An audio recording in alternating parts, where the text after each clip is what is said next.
good butts. Hi there. Welcome to Bourbon Turntable. We are the show that blends the love of music with the love of whiskey. I think I startled Mike and Pat there. But hi there. So, but anyway, hi there. Don't hit me. They flinched. Drew is not with us tonight. Drew is on assignment.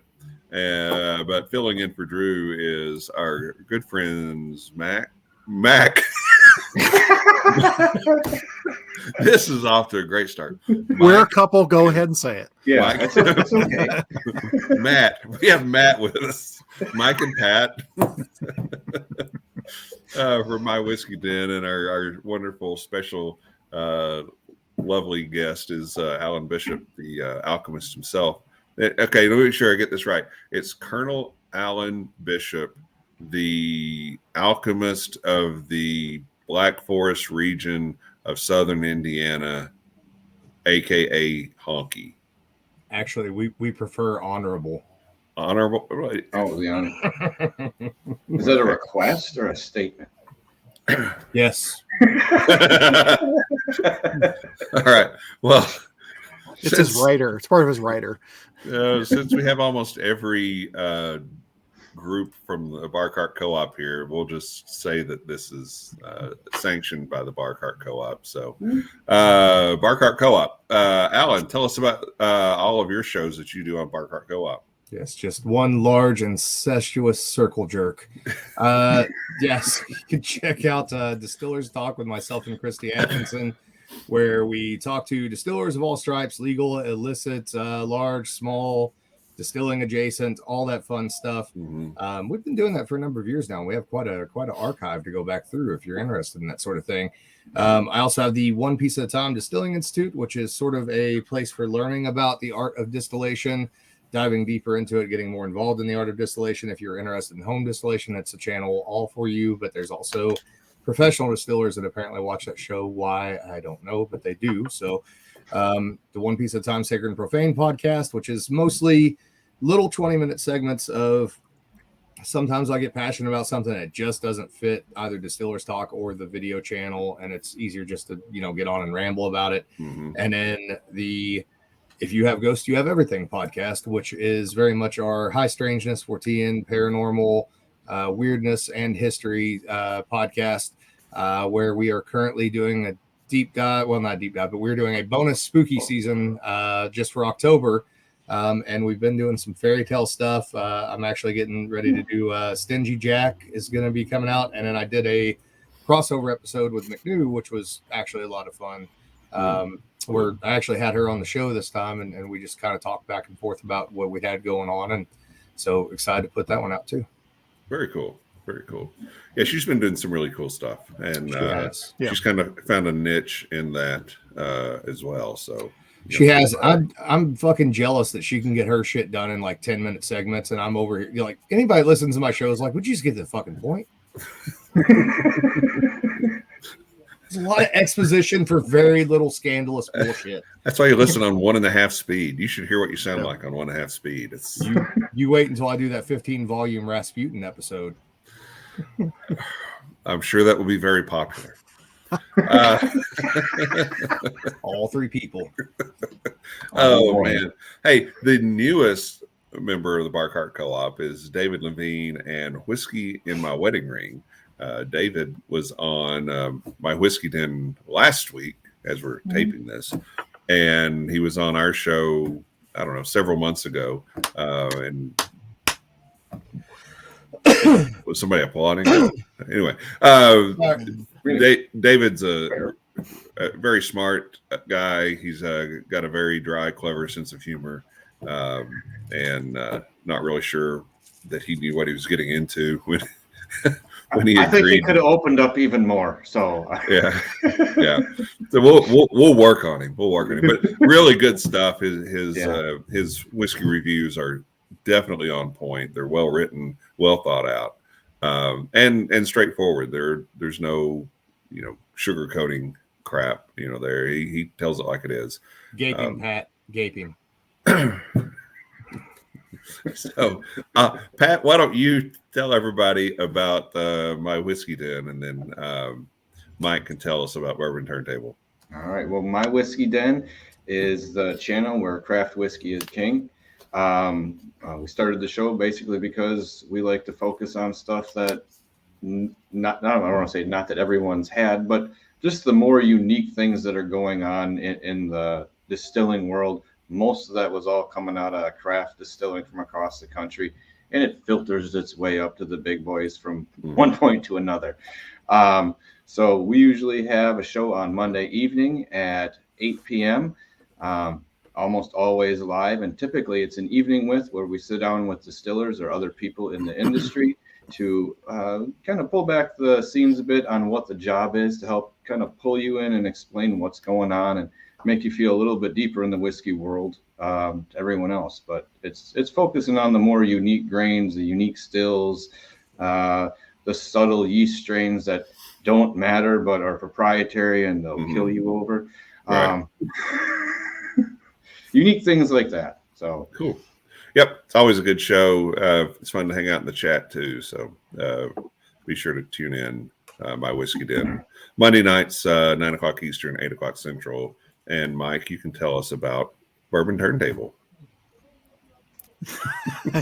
What is there to say that hasn't been said already? Not much. Yes, Bourbon Turntable. They share the love of whiskey with the love of music, and of course you know that because you're here right now. Don't forget to like, comment, share, subscribe, hit the bell notification to find out when new episodes happen, which is on Wednesdays on all of your streaming platforms: Apple, Google, Spotify, and if you want to satisfy your eye holes, you tune in on the YouTube. Hey, I forgot to tell you guys, I'm actually starting another show. It's called Sloppy Seconds. And all it really is where I get like all the bottles that Minnick didn't like, and then I review them. Great. So everything but Buffalo Trace. Wow. Ooh. Zing. Zing. Okay. It's all about the chase, the pursuit. Yes, the pursuit. The pursuit. Hey, what we're going to do here tonight, whenever you may be listening to this, is we're going to honor Alan Bishop Day. Merry Alan Bishop Day, or Happy Alan Bishop Day. I don't know what the proper way of expressing that greeting is, but whatever it is, happy day to Alan and to the world.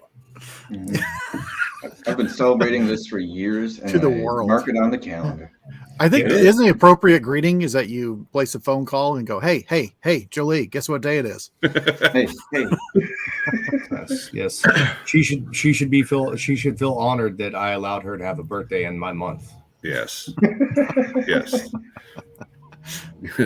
Yeah, she was supposed to be here tonight, but backed out. But backed out because she didn't want to be here tonight. That's Well, I don't blame her. At all. But for the unlearned, Alan Bishop Day started, I guess, 3 years ago now. I don't know anymore. Yeah, October 20th, 2020, and started as kind of a joke on ABV Network's Bourbon Daily, and boy, did it take on a life of its own that day. You know, had someone done his research and talked to my best friend growing up, DJ would have told them, you can't make fun of Alan because he will just lean into it and start making fun of himself. Mm-hmm. Because it's what I do. Non-cooptable, again. Non-cooptable. And it really did take off. And then last year, I think we did a live show with Alan, Bourbon Turntable, and talked about Alan Bishop Day. And how can I say this? It was kind of a crap storm. I think that was when that may have been when the artist formerly known as the Alchemist showed up. Look badass in that picture, by the way. That's my new headshot right there. Well, okay, the mini That's actually me making mash water right there. Is what that is. Oh, that's what you call it. Yes. Some people I don't like that some E people, string. some people limestone filter. I tankle filter.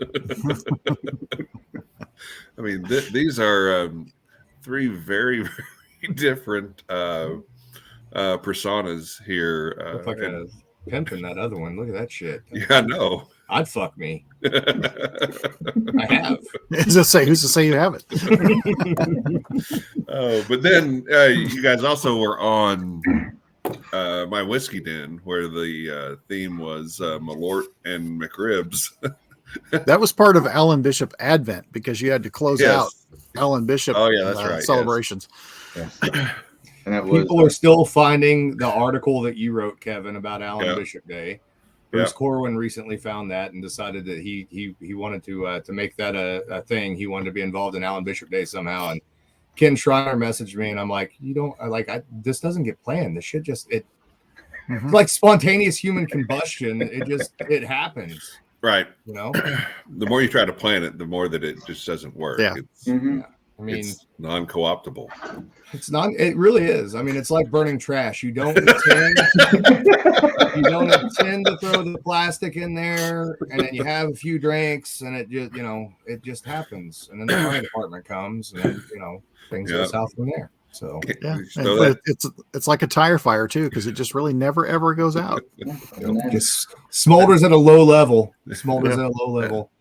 That giant can of baked beans, just toss that right in the fire and see what happens about 30 minutes later. I think anyone who takes like their art seriously hopes that one day, like many years from now, like somebody's gonna, be curious, like one of your ancestors is gonna be curious about you, and they're going, no. And we live in a digital world. The only thing that's going to survive, like, it won't be if you have ghosts, it won't be distillers talk, it won't be my distillations, it'll be this fucking Alan Bishop Day shit. It'll still be out there 300 years from now.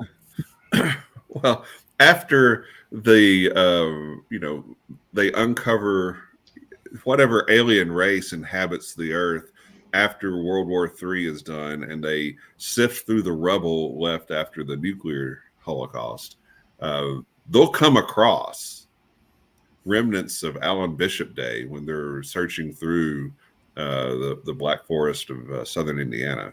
Yeah. And you know what they'll have to celebrate with is recreating McRib and drinking Malort. No, they will find unchewed pieces of McRib. Yeah, undigested pieces of McRib. Yeah. My most fervent dream is that if something were to ever happen to me at a young age, and I'm going to get cremated, and what's going to happen is I'm going to give some of you guys some of my ashes.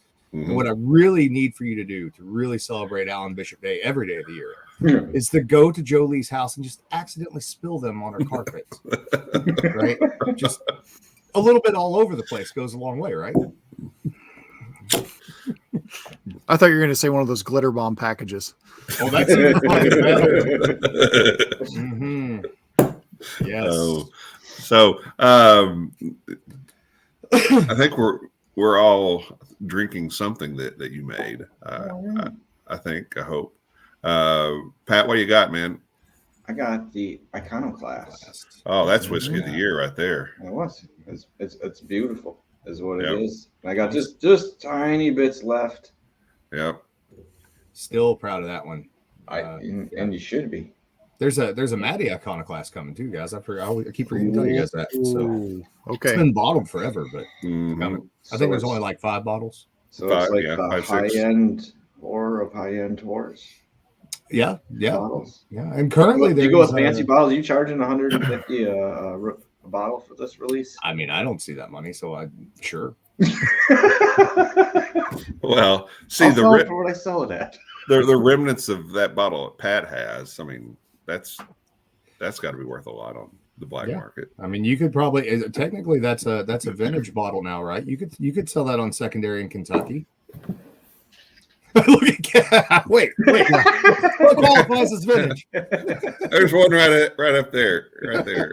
Yeah, and I think I've got a couple more upstairs and hidden away in a vault that my wife hadn't found yet. So there's secret doors in the chateau. Bushwood has its secrets. And, Yes. It's passages yeah. that only the smallest of men can get through. 1-800-RENT-A-GIMP. Patrick speaking. It's just Patrick's cell phone. That's right. tinygimps.com. But You can't afford me. I said it the first time I tried it, and it was consistent with that throughout the year, which I guess was 2021 when Iconoclast came out, and it's just absolutely fantastic. Yeah, that one was fun for me too, because the 3 barrels that it was made out of individually, they were, I wouldn't say that they were trash, but they wouldn't have stood on their own, and they couldn't go into the normal blends. So the fact that it worked, that's just really dumb luck. I think that's how the McRib was born, actually. But pieces, you're not wrong. Pieces of 3 stray animals put together. Pressed firmly together. Yeah. In a hydraulic press. Oh man. Is it pressed or is it injected? Yeah. You ever wonder why McDonald's has that fence around their dumpsters? Every McDonald's? Now you know. Yep. They're adding raccoon to And- chicken nuggets. For the record, they don't serve Malort at McDonald's either. Yeah. Yet. Yeah. Maybe in Only the Chicagoland area, yes. That's sad. That very well could be true. Good. Well, Arby's has got their vodka and all that shit now. It's just a matter of time before there is a McDonald's and Malort team up. I thought there was an Arby's bourbon too. I believe so. Which Is is it made out of Arby's sauce? Horsey sauce. Oh, that's not as good. It's got horsey toppers too. The proofing water is actually the tears of their employees. Yeah.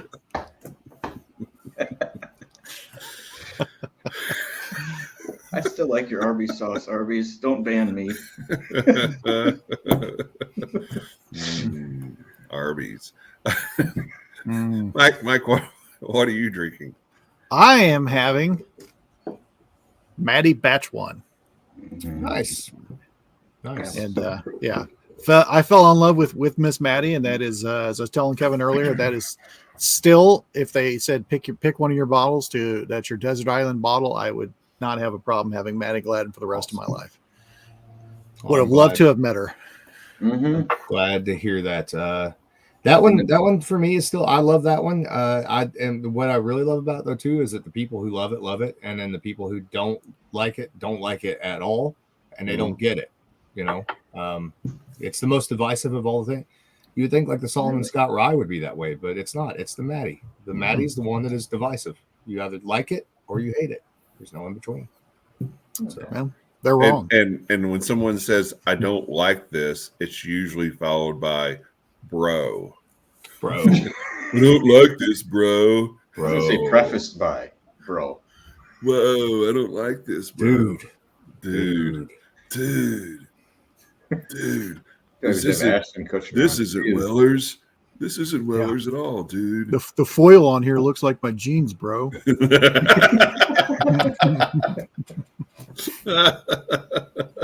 I thought that was an iron-on patch, so I put it on there. Bedazzled this shit myself, bro. That's right. I made you a pair too. Took apart my daughter's unicorn. I need a ruling on the pronunciation here. The last time we had you on, Alan, it was between Catawba and Catawaba. Is it Hindustan or Hindostan? You got a full Hoosier. It's Hindostan. Hindostan. Hindostan. Yeah. All right. So what's really funny about that is that town was named that because of a British soldier who had actually been in India and ended up in that town and founded that town. So I don't know if he pronounced it that way or not, but that's a very Hoosier thing. Like right down the road from work, there's at Stampers Creek Cemetery, there's a place called, by all intents and purposes, it's spelled Syria. Don't fucking call it Syria because they will rip your ass. It is Syria. Of course it is. Yep. They forgot the schwa. Very good. Yeah.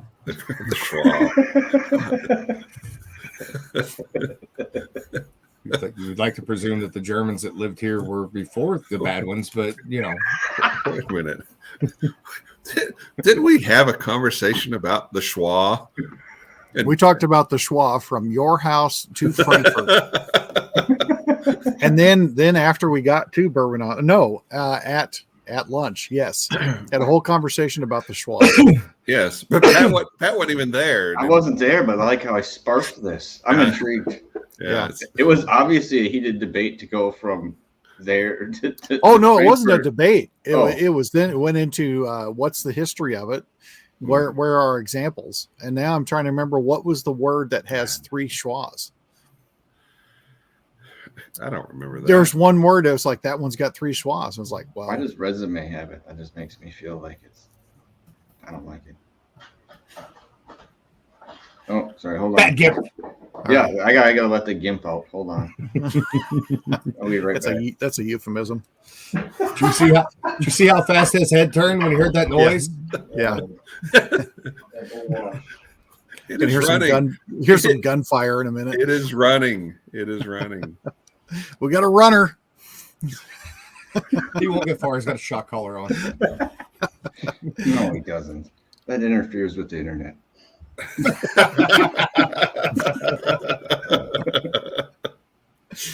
Oh man. But before we delve into whatever else we're going to delve into, just a toast to Alan Bishop,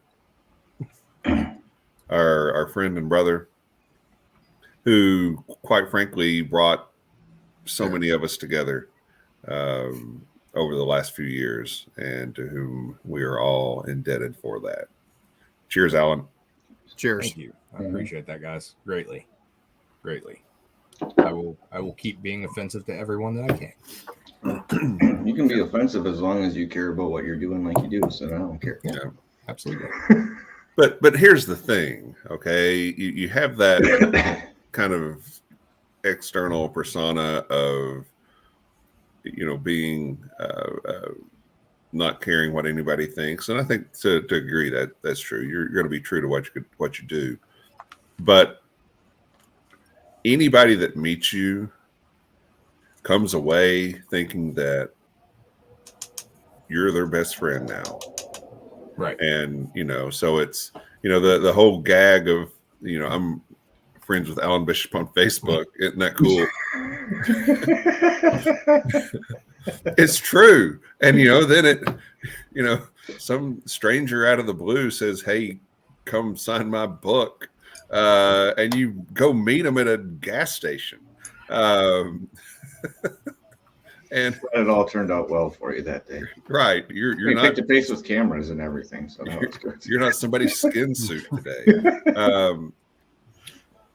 But that Pete, you have that effect on people of helping them feel a part of what you're doing and taking a genuine appreciation in their appreciation for what you do. And that's pretty rare in this industry. Yeah. No. I don't know. I do things, and if people enjoy them, then that's awesome. That's the point, And yeah, it's not about me. It's about the things that I'm trying to express, and hopefully, I think people get that and they appreciate that and they see the authenticity in that. I think so. Yeah, I appreciate it, man, greatly. So yeah, I appreciate you guys always letting me get on your platforms and fuck with you. It's been a while, so I'm ready for the next time. Yep. So let's talk about kind of the person that we would associate with being your partner in crime, and that would be Jolee Casper.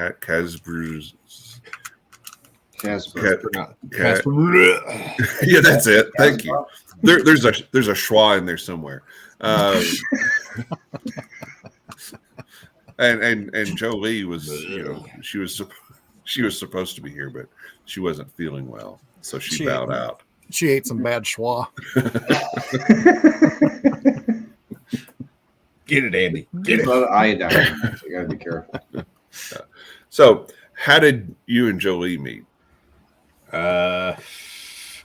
At Spirits of French Lick, they I think they were. I don't think anybody be offended if I said that. I think that whenever the second generation took over from the first generation, they started like loading the team with their friends, right? So, which to me, from the perspective of the distiller that's not part of that friend circle, looked like disaster. Right. So that's how I met her. They hired Andy. I met him first, and he seemed okay, from what I could tell.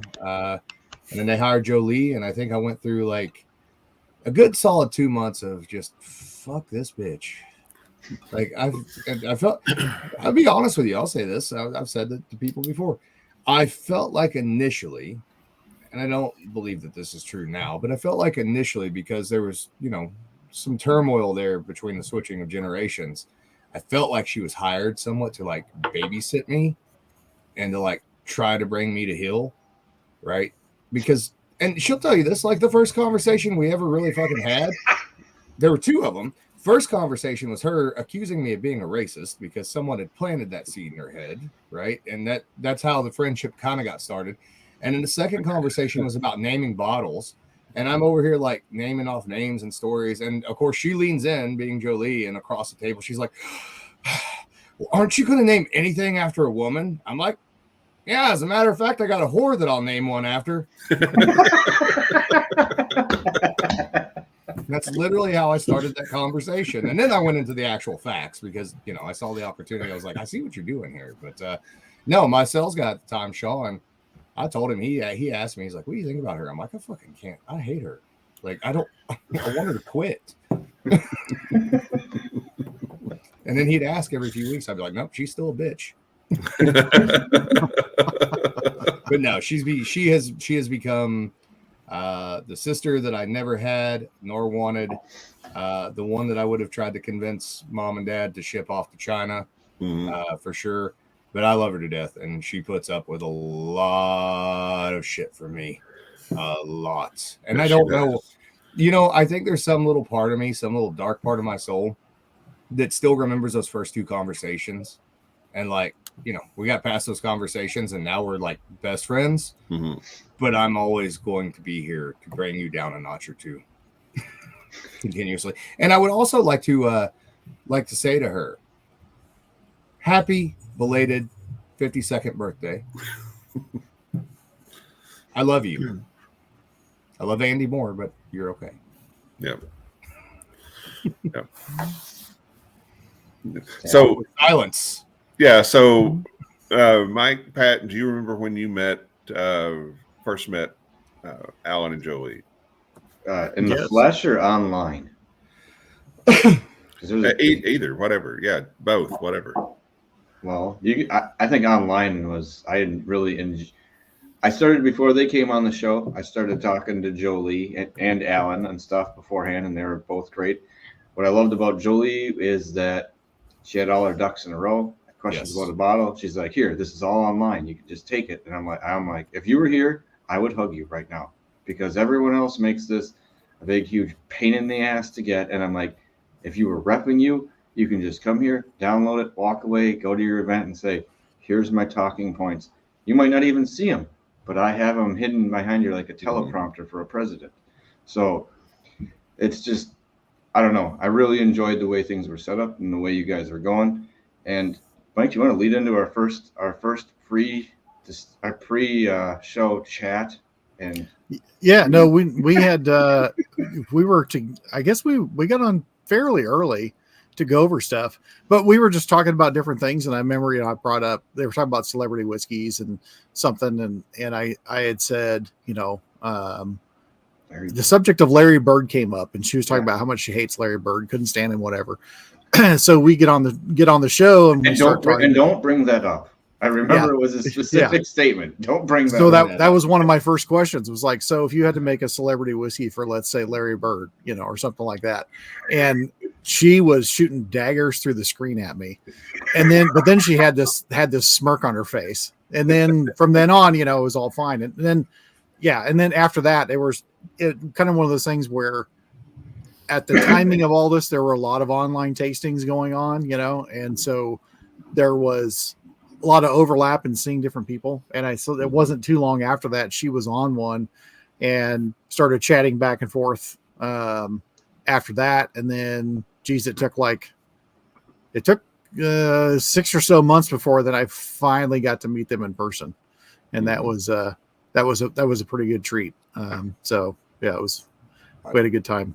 I should add this in there too. So Jolee is my equal and opposite in all ways, and that's why we work so well, because she makes me work harder on every. When we were working together, she made me work harder on every possible fucking level. She also forced me to be a better person than I typically am, even when I don't want to be. No, she's literally, honestly, she's my best friend in the world, truthfully, other than my wife. I mean, like, the first two people to find out anything is going on in my life are Kim and Jolee. Those are the first two every fucking time, right? And I have to bounce ideas off of them, and it works. They help me keep my shit together for sure, without a doubt. So I just pretend like I don't like her. I mean, she's clearly a ginger, which is fucking gross. Oh god, there she is. This is starting to feel like a eulogy. You wait, she's gonna end up in Texas selling for iron root. I've told them boys if they put a shed out back, I'd come down there. So get the team back together. We're like the White Stripes. We're not particularly good, but you don't hate us. Yeah. So, Mike, any thoughts about more thoughts about the first time you met Alan and or Jolee? Oh, I'd say more of in person. We just happened to be driving out to Cincinnati, dropped my friend's daughter off, moving her away, and then we're coming back. And I said, "That's fine, I'll take you there, but we're going to stop someplace on the way back." And I'd gotten a hold of Alan and Jolee, and they're like, "Yeah, come on by." And so we came by there, and Alan stopped what he was doing, did a really gracious tour, and got to try some. What was it? It was you were bottling the right way when we were there. Yeah. I got to try that, and my friend got a huge kick out of that stuff, and visited for a while, and it was so interesting to kind of connect the dots and meet the people in person, and also seeing that dynamic in person, because Jolee was walking me back to the back, and she's like yelling, it's like, "Hey, asshole," or something like that. And you were yelling back and forth at her. Anyway, it was just, and I didn't give my friend any heads up. So he was like, "What is going on? What is happening here? Yes. What is this dysfunctional bullshit that's happening?" No, that's also what was great about working with her on those things too. So you mentioned the right way, right? Like, I'd literally in my head, I have ideas, but this is why you have friends that are talented when you have talents that you don't have. So in my head, I was like, I'd done Absinthe of Copper and Kings, and then there was that whole Peerless Absinthe ride, etc. The right way is a funny joke, but also, can we make this look like a David Lynch movie fucking poster? And I said it to her one time, and she fucking nailed it. I'm like, all right, cool. That's, and she didn't even look at me like I was weird when I said, like, I went in, I very strangely expressed what I wanted to do, and she's like, no, I get it. Cool, fuck off, bitch. Go make it. Go do the thing. And that's what she did. Yes, yeah, that's what she did. She did it wonderfully. So, yes, yeah. Yes. I first met you all, and it'll be 4 years in December. Which, it's one of those relationships that it just feels like it's been longer than it has been in a good way. Yeah. Yeah, it seems like it's been much more than 4 years for sure. Yeah.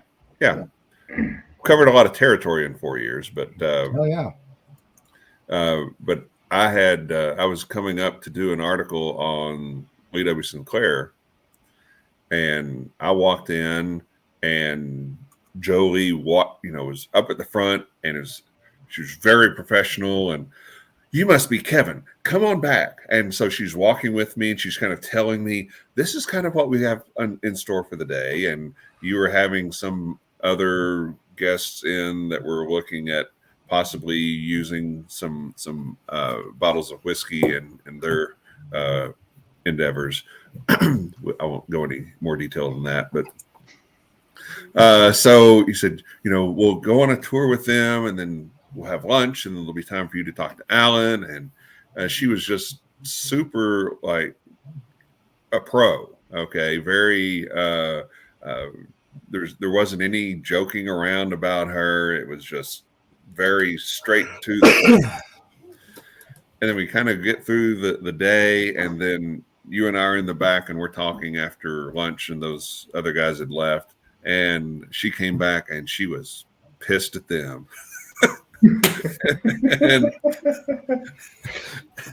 and then it was just funny from there. But just again, once you got a chance to meet you and got to meet her, it kind of was a domino effect of getting to know Mike and Pat and Ben, and so it just kind of goes from there. That's how we all kind of became a little bit of a tribe. We're all a little bit irreverent. You know what I mean? So part of that irreverence is that Jolee has that personality, and this is why we work, because I tend to, like, if I'm in front of a crowd, I tend to initially be a little bit more serious, and I tell the history, and then I work jokes in, etc. And then you meanwhile have Jolee over here being all fucking bubbly and up, and there's no sense of personal bubble with Jolee whatsoever, right? But you get the right group of people around, like you being there, I can be like, why don't you fucking give him some room? And then she smarts off something back, and then all of a sudden you start feeling like you're hanging out with your buddies and your friends, and that's how you become friends. So yeah, but also I don't like it when she gets in my bubble. She does that. Your personal space. You don't like that being invaded? Is that but I will tell you that has worked out fantastic over the years at festivals and stuff. Like if there was somebody in the industry that I wanted to talk to, I'd go talk, go get that person, go get in his bubble, because you'll get his attention and then bring them back. Yeah. So yeah. No, it worked well between the two of you, and I'm glad that from a personal standpoint that it continues to do that. And I know that she has opinions on everything, but it's helpful. I can't wait to see who their shitty distiller is. Just saying. Well, I wish her luck. God bless him. I thought it was her. Yeah, well, that would be even better. Or was not supposed to say that, but yeah. Andy's expanding. Does she have an auger motor though? Yeah, those are a big problem. Do you even yeast jug, bro? I do, but mine is bedazzled. And do you have one that's covered in 10 grand of carats of diamonds? Have you seen my yeast jug? Have you seen my yeast jug? This was made out of the old copper gutters on the Stitzel Weller plant. What you got? You guys, you did have a T-shirt with 2 yeast jugs on it. It just says "Nice jugs, bro." Not even bro, brah. Bro. Yo, bro. So, of the things that you've made that are commercially produced, that are co-optable, let's say, yes, as opposed to non-co-optable, which tonight I've said non-co-optable more times than I have in my entire life. See, this is what I do. I plant seeds and then I let them grow. Yep. Yes. Well, yes. I probably won't say it again for another 30 years, should the good Lord allow me to live that long. See, there will be there's a T-shirt coming to thealchemistcabinet.com very shortly. So, well, here's what you can do: is you can have like that you have a whiskey that you call co-optable, and then another that's non-co-optable, and see, that would be very good. Impeccable. Instead of like a non-compete agreement, it's non-compete statement. You Sorry, can't. you should name a whiskey non-compete agreement if you were somebody. That would be just the greatest slap and lay down ever. Just I might do that. That's a good idea, actually. That's a great idea. Yeah. My guess is it'll be a brandy of some sort. But anyway, of the things that you have produced that are co-optable, what is your favorite, and what is do you think is the most difficult to produce? I think my favorite overall, like the passion project, is the apple brandy for sure. And just because the history of Indiana, and because I was told that I couldn't do it, that's important to me. But also that so many families in the Black Forest appreciate the research that I did into their families, and bringing that style of apple brandy, or some modicum of that style of apple brandy, back at the forefront is cool. And the fact that it became a hazmat thing is fucking retarded, but also funny. So didn't mean that word in any offensive way, by the way, but it's in there now. So the hardest thing to produce, This one, yes, good stuff. The hardest thing to produce for me is still like the things that I don't like, that don't fit my taste profile. So the Morning Glory,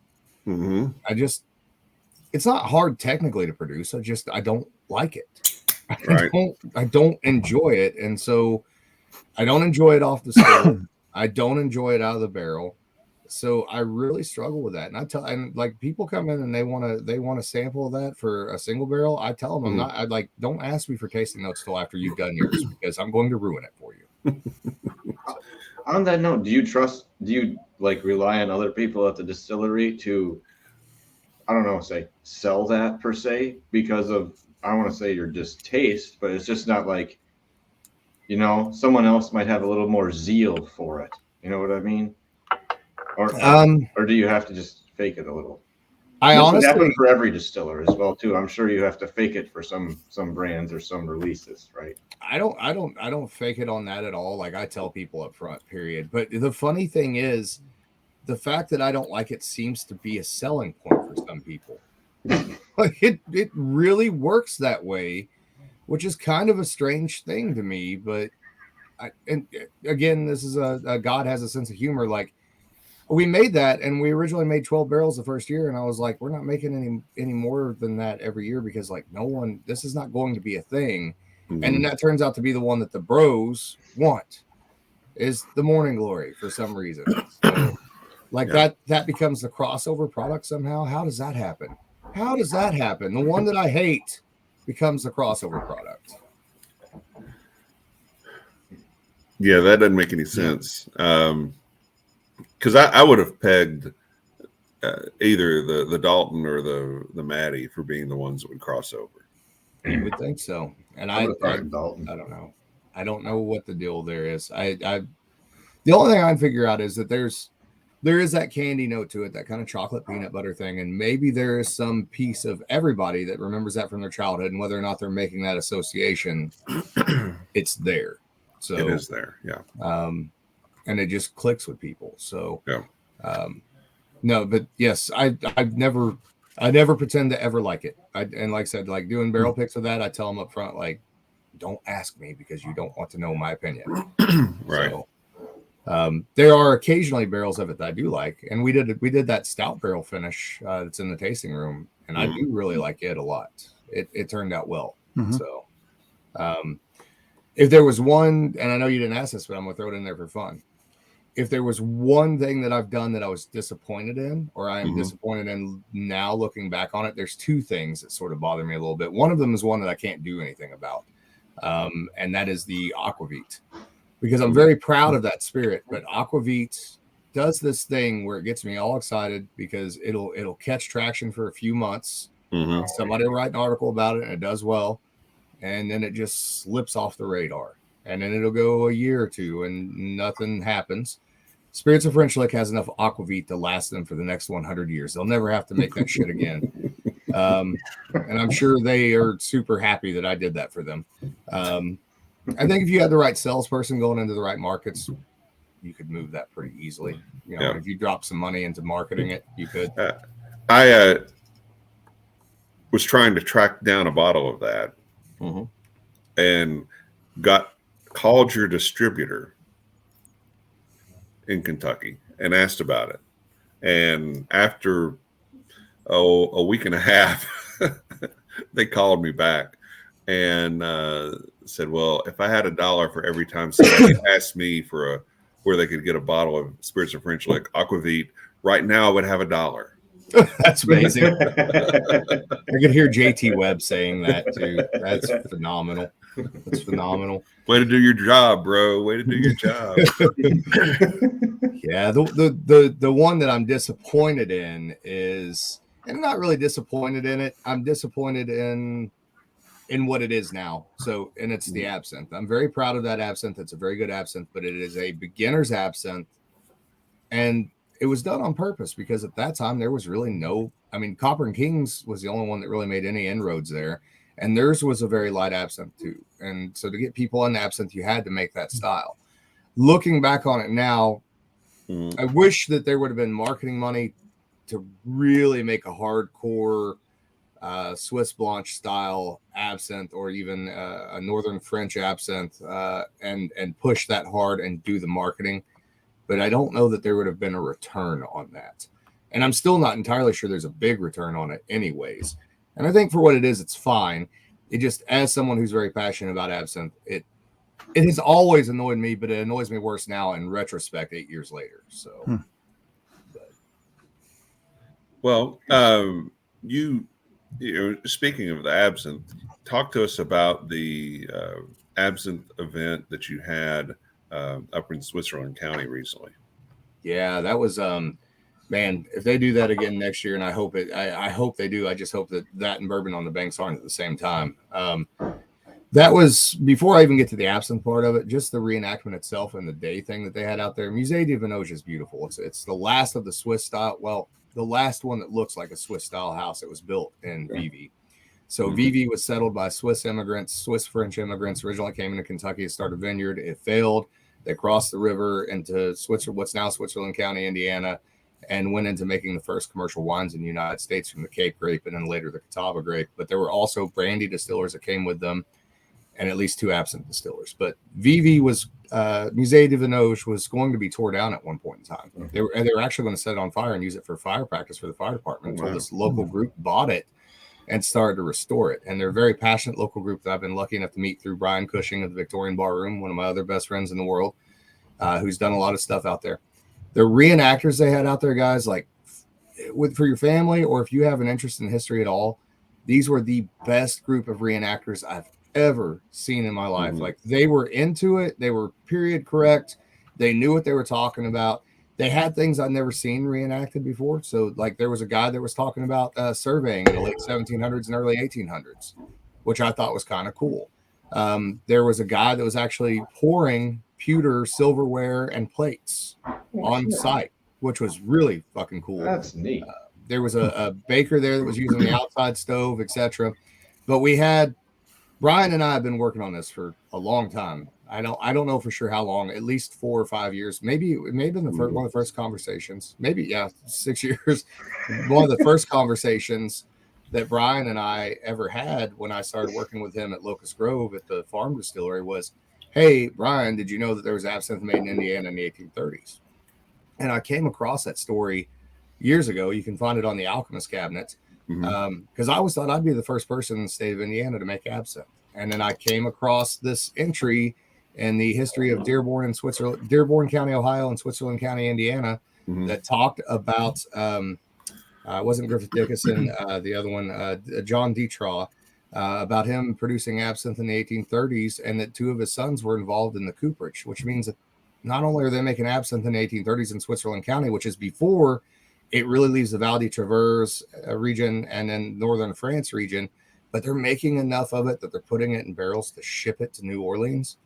That's pretty impressive in the 1830s. And for it to be in Indiana and not on the East Coast or, you know, or down in Louisiana itself somewhere, that's a unique piece of history. So I'd always mention that to Brian. And so we'd have these deep conversations about it. Like, well, how do you think they did it? And I'd said, well, you know, they were brandy distillers, so they could have used brandy, but I doubt it because it was more valuable to them as wine. That's what they were selling, but they had access to corn whiskey, right? And they had access to botanicals, not only that they brought with them, but also they're right on the river. They can get stuff out of Philadelphia very easily if they need it to make whatever they make. And they're clearly familiar with the process. So I suspect they were trying to get as close as they could to what was being made at home. Well, then we found this second entry at around that same time from the Indiana Pioneer Founders booklet about Griffith Dickinson, who was another producer in Switzerland County. And it says in there very clearly, found wormwood growing on his property. So long and short of it, so grand wormwood doesn't grow naturally in Indiana. It is cultivated, but we do have mugwort, and we also have annual ragweed, both of which are Artemisia species. And Brian and I, as part of this project, we actually went out to Griffith Dickinson's property. I captured yeast from his property. When I got out of the truck, because this is undeveloped river bottom property, when I opened the door and I stepped out, I stepped on a mugwort plant. So that was the absinthe, the Artemisia that he was using was mugwort, in my opinion. But we made a mash. It was corn, wheat, and malt. Down at Locust Grove, we actually used yeast that we captured from Musée de Vinoge off of the wormwood plants they had there. We used Kentucky Artisan actually did the fermentation and the strip. We then sent that to Spirits of French Lick. I doubled that, and we used botanicals in the absinthe that we made at Spirits of French Lick for this project from Musée de Vinoge, as well as my own garden, as well as Locust Grove. And we based it as close as what we could on what we knew about that particular absinthe to recreate this Switzerland County absinthe. Brian's been filming all this stuff for all these years. I don't know how long he's been actually filming, but this has been a long project in the making, like everything I do. But finally, we have a product, not much. I think there's like 3.5 gallons. And Musée de Vinoge wanted to put the spotlight on it. So they put together a class of 40 people. I went and lectured them. It was phenomenal. There were not only historically, people who were interested from a historic perspective there. There was a group of girls that were in their like maybe early 30s, like 6 of them. I still don't know what their connection to the site or to absinthe in general was. There was a descendant of one of the absinthe distillers there.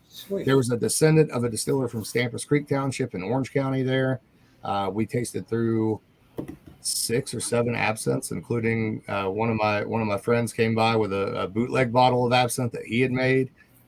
We opened the very first barrel of absinthe to be opened in Switzerland County. Granted, it was a 700 or 850 milliliter 1030 barrel, but that's the first one to be opened since 1840, and tasted through that. And really touched on that history of what true Switzerland County absinthe is, why it was important in that culture, why it was important in the Val Traverse, etc. The film is finished now, from what I understand from Brian. I'm supposed to go down and watch it and help him edit it. We're going to get it out there so that everybody always knows that true history of Switzerland County absinthe, because that's an important part of our Hoosier heritage, and it's something that I want to make sure that we hold on to. It was really cool for me. I've never spent that much time in Switzerland County, but the time that I spent there, it was really cool to see how the culture of the Black Forest of Indiana and the culture of Switzerland County were similar, but also how they were different. Just like the Val Traverse and the Black Forest of Germany, there's similarities and there's differences, but it's all part of that Southern Hoosier heritage. So there's, I believe, a picture from there, you with your lovely wife Kim, who deserves a medal.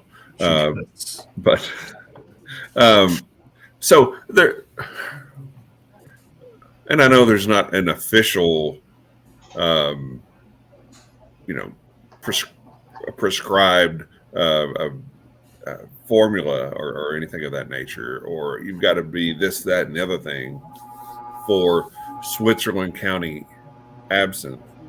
But in reality, there are certain requirements or certain things. If you're going to say this is a Switzerland County absinthe, it's got this, that, the other thing, and this is how it's done, right? Right. So it's not just hey, it's an absinthe. We'll call it that, right? Yeah. To really follow those historic protocols, you got to at least get close to what was being done historically, I think. Right. And I think that when you're doing something like that in general, whatever it is, you try to stay as close as what you can to whatever those historic protocols are. Mhm. If you don't, then that's not what you're doing, right? You're just not in a lot of ways. So that's what's always been important to me with all these distilling projects, these historic projects in particular, is you don't know exactly what they did, and a lot of them were farm distillers, so they may not have even done it the same way twice. But you use your common sense, especially as a practical distiller, to go, well, if I was in that situation, what would I do? How would I do it? And can I justify doing it that way for the time period that it's happening in? Mhm. Now, part of the beauty of that is, they were able to grow. I'm sure they did grow grand wormwood later on. I know they're able to grow hyssop. There's still a lot of hyssop grown there. I know that they grew fennel pretty easily there. They're right on the river, so they can import again things from Pennsylvania. Now, we did pull some of the heavier elements back, like things that would have cost more money. Mhm. So things like anise, we didn't go as heavy on. We didn't go as heavy on. A lot of times those old recipes would have had some licorice root in them. I didn't even put any licorice root in this one because what else? I can't think of anything else why they would have brought licorice root in for as a commodity to use for anything else. So they wouldn't obviously have that on hand most of the time. Mhm. So we did treat it a little bit differently. And it did make a little lighter style absinthe, but we also colored it in a traditional way. And one of the traditional herbs, one of the very early herbs that was used for absinthe coloration, is no longer really used, but it gives a beautiful peridot green color, is spinach, baby spinach. And it also gives a nice flavor to it. You get a little of that, like that iron sort of character that you get when you eat spinach, right? And that kind of comes through in that drink. And you think of it as a health tonic and something for your stomach and your ailments, and spinach makes a lot of sense. So I have no doubt that if Griffith Dickinson and John Detraw were alive, or anyone that would have known them and got to taste this absinthe, it may not have been the same, but they would have certainly have thought that it was in the ballpark. And we even took one of those bottles, as I do with everything I do at Spirits of French Lick, to the cemetery where John Detraw was buried at, and we actually poured that for the spirits there at the cemetery, in the old section of the cemetery where the people that would have known what they affectionately called Switzerland County pond water, they would have known what that was. So, but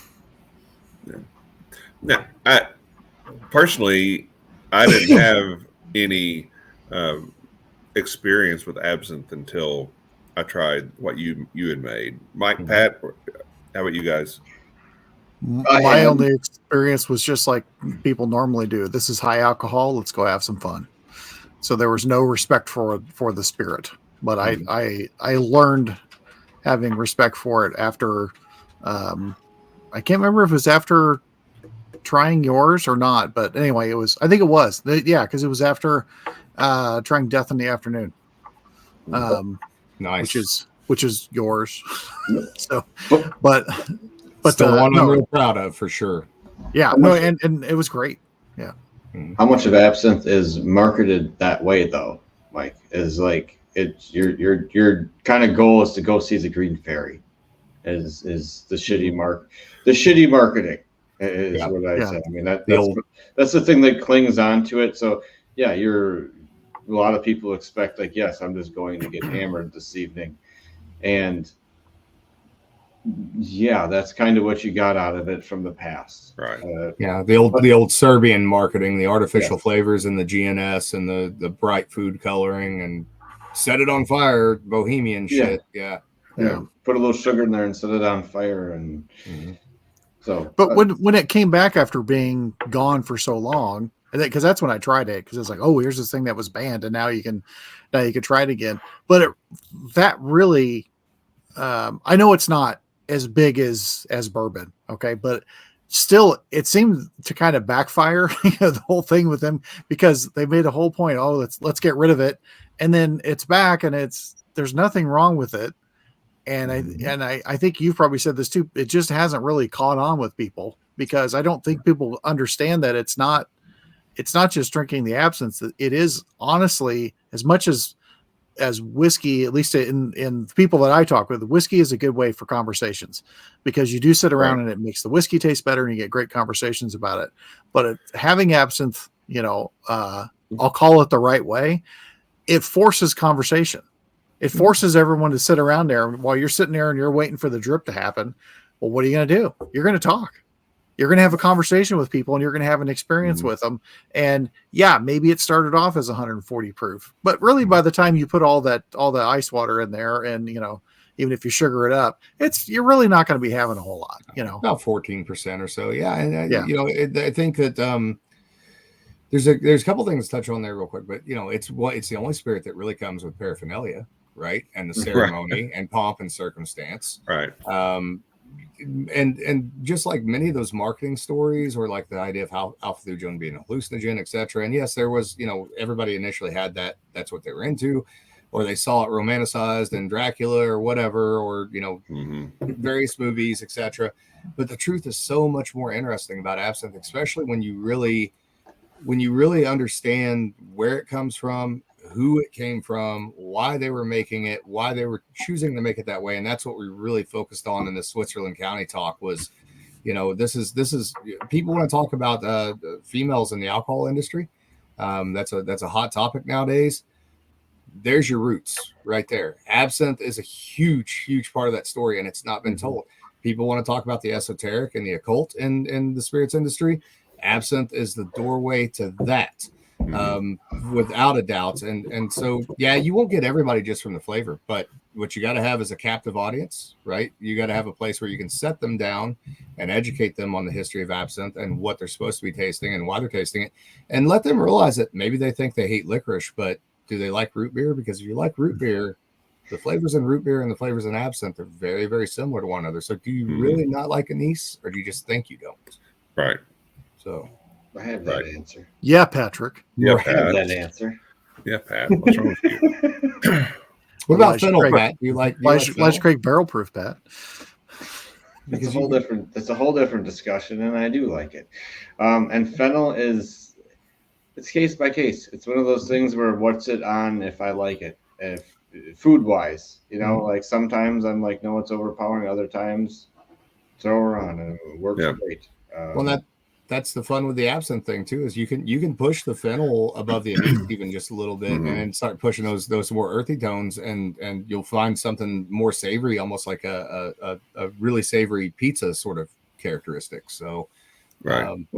But we're getting there slowly. You're pitching an experience with absinthe a lot of time. Yes. It's kind of what it is. It's not just, like you said, it's not just going to have a drink. It's going to have an experiance for what you're 100%. Doing, which is what I dig about it, and what was cool about it in earlier time frames. Yes, people got together, but it was meant to be something that spurred thought.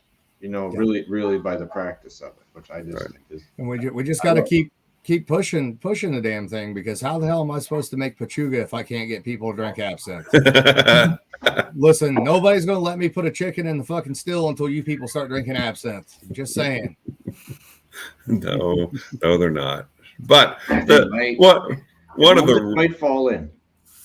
One of the risks with absinthe in America, at least, is there's a lot of misunderstanding about it. And is it susceptible to falling prey to the right marketing and somebody pushing it out there, and it's not true to what absinthe is really supposed to be? Yeah, and it's already been there, and it goes, that rabbit hole goes deeper. So one of the people that I think that we should all try to support if you really love absinthe is Ted Bro, because for the most part he really is trying to do the right thing with absinthe and try to get it categorized by TTB in a proper way. But also, and that's a hard thing to do, because that's also going to involve the FDA with all these botanicals too. There's also this thing, and it's an argument that I will make that I guarantee you no other distiller is going to ever make. You will not say this as a representative of Spirits of French Lick or any other company. I say this is Alan Bishop from One Piece at a Time Distilling Institute, the same person who will always vouch for home distilling. There should be a category of alcohol, and you don't have to call it this, but there should be a category of alcohol that is functional spirits, that is spirits that are drank for reasons other than imbibing to get a buzz, but actually have some health effect. It's never going to happen in the United States, unfortunately, not nowadays, because that's frowned upon for some obvious reasons and some more related to the pharmaceutical industry, etc. But I would argue that shit is still going on. Like, we had a bunch of fake absinthes back when everything started coming back around. Well, now here's the other thing we have, and this will piss a few people off, and I don't care. You have the show Moonshiners Master Distiller and Moonshiners, and they're on there making absinthe. Some of those people are my friends, and some of them were on there making absinthe, and I will tell each and every one of them what you made, and absinthe is up for interpretation to some degree, right? And it's up for Americanization, just like gin was, or any other spirit. Right. But there are certain things that you have to do to hit what a true absinthe is. What those people made was absinthe adjacent, but it wasn't fucking absinthe. Yeah. It wasn't even close to absinthe. And it's very clear from the literature that you go through, that I've gone through, that there is a certain amount. It should almost be a solid state distillation. That's why I call it the distiller's thesis, because you have to know how to do everything else with a pot still before you can ever even begin to approach really making a true traditional absinthe.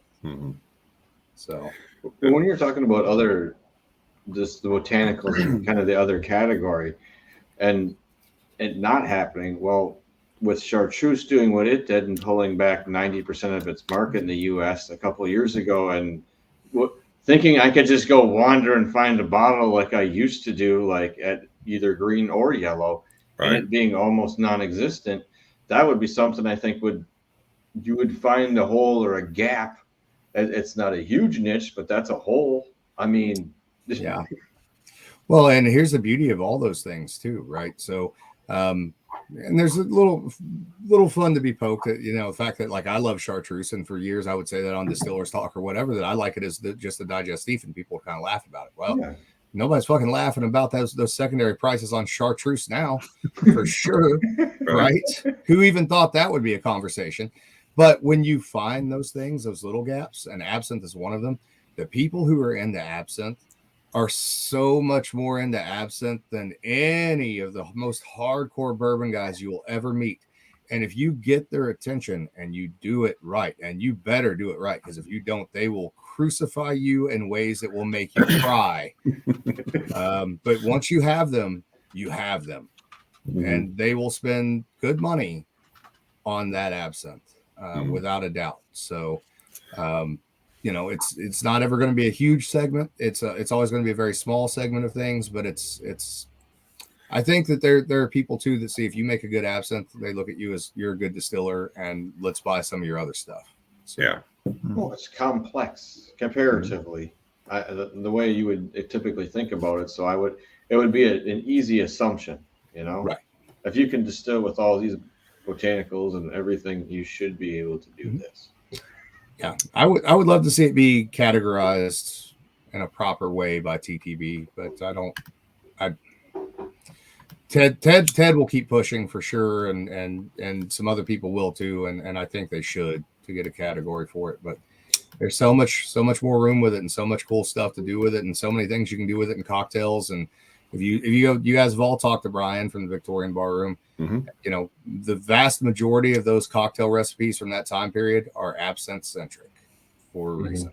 So.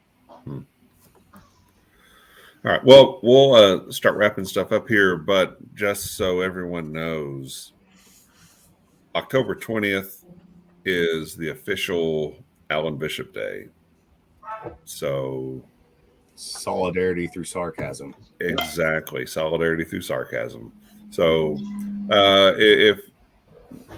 if you know Alan, if you're Facebook friends with Alan, if you're not, make sure you hop on and try to become one on October 20th. Yes. And so just set that day aside, make it whatever you need to make it. And, there's rumors they're bringing the McRib back. You heard that? I've heard that rumor. Yeah. I was hoping, I checked before we did this show. I was going to go out and get one, but they didn't have it. Well, I did come up with another challenge if need be, by the way, guys. I don't know if all McDonald's have this or not, but I was in Greensburg, Kentucky the other day, stopped at a McDonald's, and they have these new, I don't know if you've seen them, they're party packs, right? And it's like you can get like 20 McNuggets and like 2 double quarter pounders for like $20. There's a 40 McNugget mill. Yeah. I'm just saying we could do the 40 McNugget challenge. If anyone's up for it. Do we have to go through all the sauces McDonald's has? No, we'd have to need Arby's sauce. Arby's Yes. No, we need a sauce made with Allen's whiskeys. That's all we need. Wow. That's a challenge I think most people can accept. Yeah. I'm not gonna lie, I got a little excited. I was like, well, 40 McNuggets is a lot, but challenge accepted. like I could pull this off. That's Age a lot isn't a of, number, Alan. Age isn't a number. You can do Right. it. that's a lot of calories and not a lot of flavor. But Yeah. blood That's what that pressure's is. a number though. Well, it's like those people that say, all right, I turned 40 this year, so I'm going to do 40 inverted push-ups. So instead, you're going to eat 40 McDonald's nuggets when you turn 40. Yeah. And as you get older, you just got to eat more. Do you even what the hell's it called? Do you even no drink November or fucking jerk off October or whatever, right? Fuck you. Fuck you. No, I don't. No nugget November. No, That's unacceptable right there. That made me a little sad. Yeah. Chicken stocks fail. oh, man. Oh, can I tell you this is so my daughter, I have to tell you guys this story real quick because I have not had a chance to tell you this. So Penny is obviously, she got a good little portion of me in her and she's a prankster and everything, right? And so we go to visit my dad's cousins. They're actually double first cousins, but not in a bad way. 3 brothers married 3 sisters, right? So, and we don't get to see them very often. And they're getting older, and so they don't drive up here. They don't drive at night and stuff. And one of them, his wife had died not too long ago, and he's been kind of down in the dumps. And great guy. And so we go to see him. He's the second one on the list, and he just immediately starts talking to Penny, and he's like, "Well, she seems like she's hungry. You guys are starving her to death. Today's all about her. What's she want to eat, right?" Well, she says, "I like chicken legs." So in Greensburg, Kentucky, the go-to fast food restaurant for whatever reason is Lee's Chicken. So Larry grabs Dad and he gets in the car and they go to Lee's Chicken. And apparently Larry gets to the drive-through and very much like the Malort and McRib thing, he's like, "I want a 20-piece chicken leg dinner." Well, apparently they didn't have 20 pieces of chicken legs like ready to go. So I think we got 18 of them. Then they gave us 4 chicken tenders that were about 15 inches long and 8 inches wide. I don't know what kind of chicken that came off of. Yeah, an ostrich. Yeah. Yeah. So Penny couldn't remember Larry's name, so now she calls him Uncle Chicken Leg. That's awesome. All right. So on October 20th, definitely have a pour of something that Alan has made. And Oreos and absinthe, preferably. Oreos and absinthe, preferably. But also be sure to text, direct message Jolee and wish her a happy Alan Bishop Day or Merry Alan Bishop Day, whichever you went. I went with Merry Alan Bishop today. I just thought that kind of it's fitting and really, guys, if you really want to know if you really want to know what it's like to truly celebrate Alan Bishop Day, you need to make memes specifically for Jolee. Don't recycle memes. I mean, you can, that's okay, but that's really just half-hearted. You're a lukewarm follower at best if you just repost memes. You should make memes and if you can't make a meme, there are people in this world who will gladly do that for you, just for funsies. I'm just saying, I mean, even if you wanted to make stickers out of those memes, and like if you saw Jolee somewhere, you wanted to give her one of those or put it on her car, or she's okay with that. One of my favorite memes is when you're Winnie the Pooh between the barrels. Sorry, that was a great. That was pretty good. My favorite one's the one that got me to have to sign a piece of paper at work for calling Larry Bird a cunt. And, hell, I didn't even originally post that. I just reposted it. Apparently, people take that shit seriously in French Lick. Yes, that's right. The only thing all you can do is laugh about it, and then you wish you could talk to the person and be like, "Hey, did you ever watch Larry Bird trash talk?" Because fucking trust me, he said some shit in his day. Yeah. We're Yeah, still it's waiting like for his response. yeah, it's like talking trash about the Pope at the Vatican. Patrick, I suspect his non-response says it all, buddy. I don't think Larry Bird gives a shit. I don't think he cares. No, he's too busy neglecting his kids anyway. Yes, he doesn't care about you or his kids. You know, That's right. I mean, maybe him and Johnny Coos could just trade kids for a while, and you know. I heard there's a fundraiser coming for him. What if Johnny Cougar actually painted a picture of Larry Bird? How fucking Hoosier would that be right there? I would put that on a whiskey bottle. Yeah, I would. He just might too. Well, let's see if we can make that happen. Cougs Catawba. Catawba. Cougs Catawba brandy. Celtic Catawba. Catawba Cougs. It's not Celtic, it's Celtic. Come on, man. Try to keep up. Catawba chili dog pachuga. Ooh. The best of all worlds. Oh my goodness. Oh goodness. Amzy's Yeah, in I on know. that shit. I do. Yeah, he was supposed to be here tonight too, and he didn't show up either. He He knows said better. he had a headache, he said. So I bet he did. Somebody should need to make a meme of Amzy too, because he's such a chaos gremlin. Just me and Jolee were talking about this the other day. You know that "It's the Problem, It's Me" song. That's Amzy's theme song from now on, forever. Just running around with little mini bottles on video with a shirt off and French lick, chasing deer, telling Kevin, "Thank you for the road bottles." oh man. Hey. All right, we're gonna get out of here. And in all sincerity, Alan, cheers to you and thank you for what you do, who you are, all that bullcrap. Thank you guys for being a fucking a base for me and being fucking cool people to bounce stuff off of, because it's not easy to find in this world. So I am sincerely appreciative of all of your friendships, and more than that, your brotherhood, and the fact that you continue to tolerate me says a lot about your character, whether for better or worse. But I do appreciate that. Her character, for better or worse. That's good. Oh man.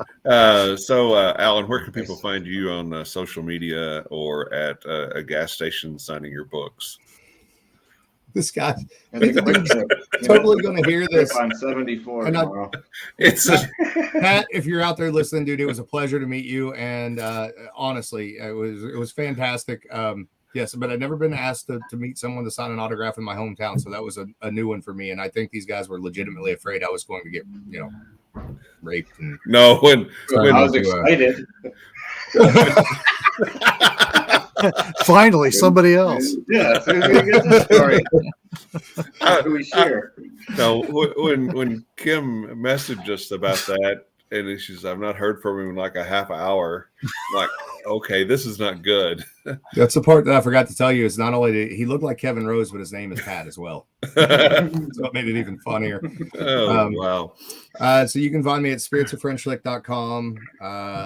You can find me at thealchemistcabinet.com, and then all those podcasts that I mentioned earlier, One Piece at a Time, and If You Have Ghosts, and Distillers Talk, and all of that stuff.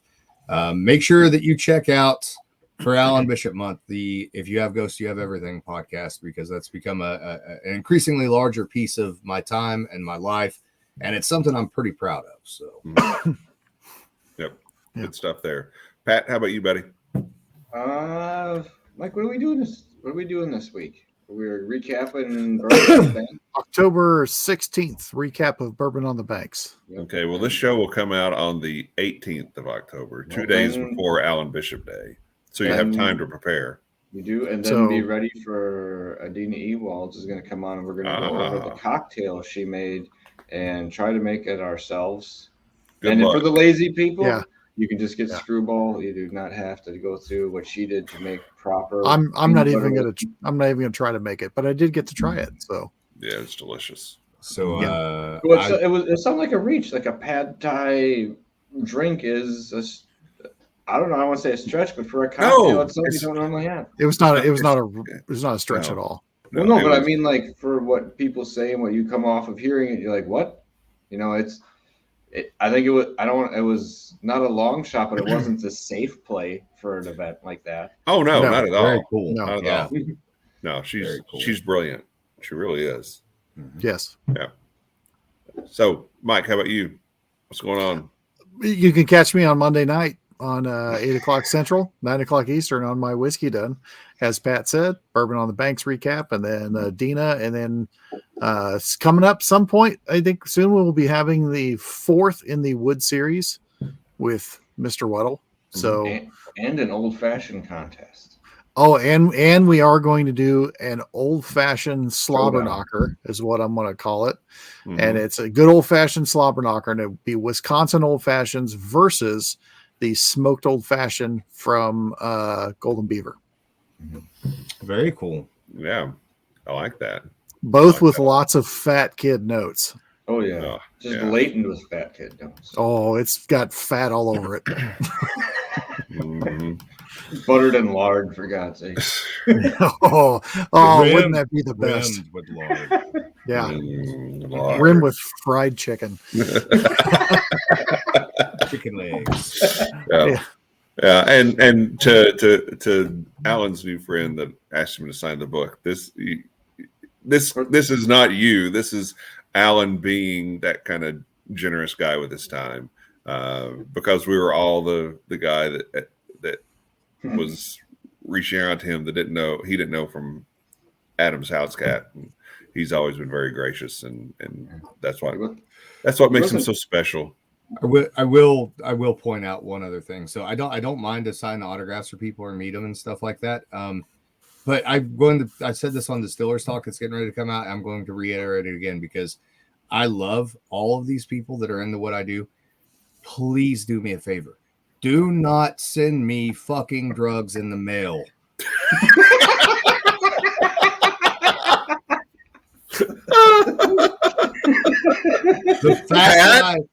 Pat?